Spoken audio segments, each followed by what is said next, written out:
He's taking us through the journey of his Project 7 from completed communicator manual. He's a member of Dubai Toastmasters. He works for Standard Chartered Bank as an investment banker. He likes traveling and reading. When we asked, what if you had a time machine? He replied, buy Apple in 2001. He's a true investment banker. Please welcome, ladies and gentlemen, Toastmaster Anindya. I have a friend who earns $1 million a year. That's $1 million every year. He also lives in a plush apartment in Manhattan, in New York. There's a nice, cozy corner office on the 57th floor, the stunning view.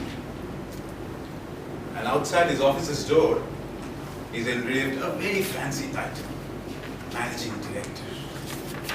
He is a big shot. He's really made it in life. And yet, he's as unhappy as a man can be. He absolutely hates his job.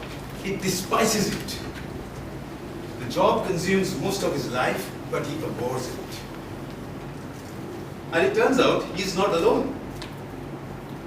A recent survey by Gallup has revealed that almost 70%, which is more than 2 out of 3 employees, actively dislike their jobs. That is a staggering number. And these are not just ordinary, say, retail workers, factory workers. These include people like my friend who have very lucrative jobs. But you know what my friend likes? He loves to write. So he stays up late at night. He sacrifices his sleep to write a blog, which no one reads. And of course, he earns the grand sum of zero from this. Toastmasters of the day, fellow Toastmasters and our guests. Today I'm going to talk about what it is that actually makes us motivated at work. Now most people would think money is the biggest motivator at work. Logically, if you pay someone more, they should work harder and you should get better results, right? That's totally wrong.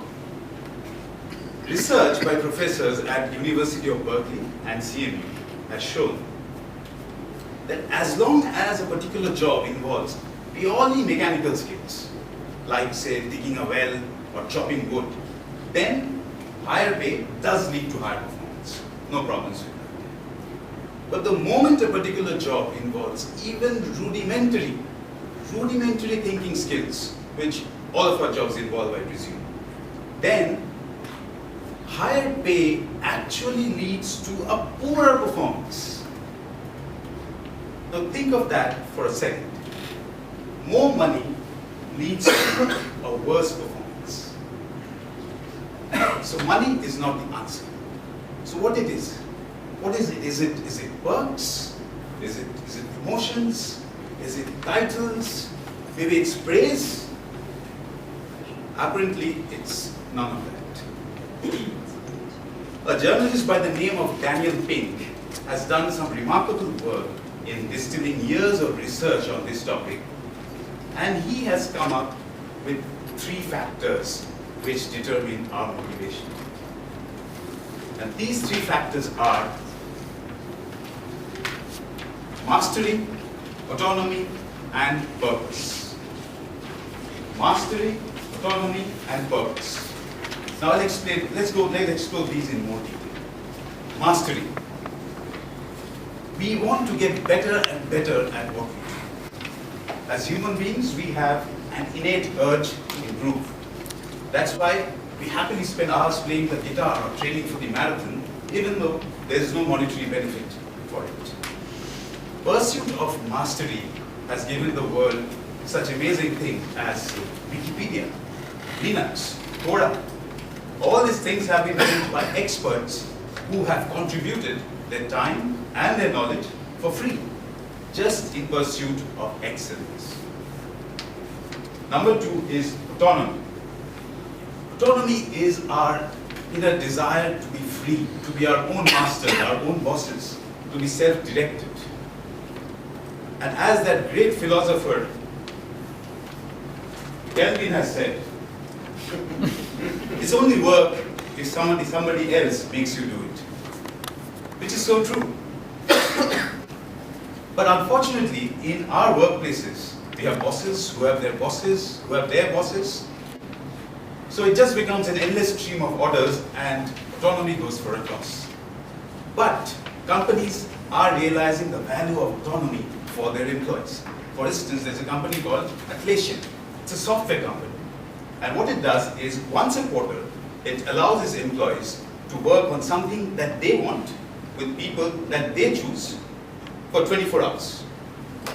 And it turns out that that one day, one single day of autonomy produces more benefits to the company in terms of new products, more bug fixes than the entire quarter before that.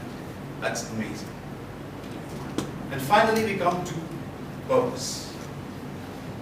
As human beings, we want to feel that our work has some meaning beyond the obvious of making a living for ourselves or making money for our organizations. Purpose is what makes us excited to go to work or to endure the tough times. So that's it. The three motivating factors: mastery, autonomy, and purpose. Now I would like you to take a moment and think about why you are here. What motivates you to come to Toastmasters? I would argue, number one, mastery.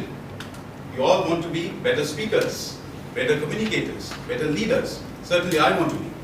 Number two, autonomy. There's no boss over here. Everything is self-paced. You do as much as you want or as little as to you. And number three, purpose. Toastmasters is a non-profit whose purpose is to bring out the true potential of men and women. And that's why this organization has survived for 90 years and has 300,000 members, just because it has nailed the essential human motivating factors. And unfortunately for my friend, in spite of his $1 million salary, his job doesn't do a good job in giving him these motivators. And that's why he's up at night, sacrificing his sleep, writing his blog in search of that elusive mastery, that elusive autonomy, and that elusive purpose. Over to you.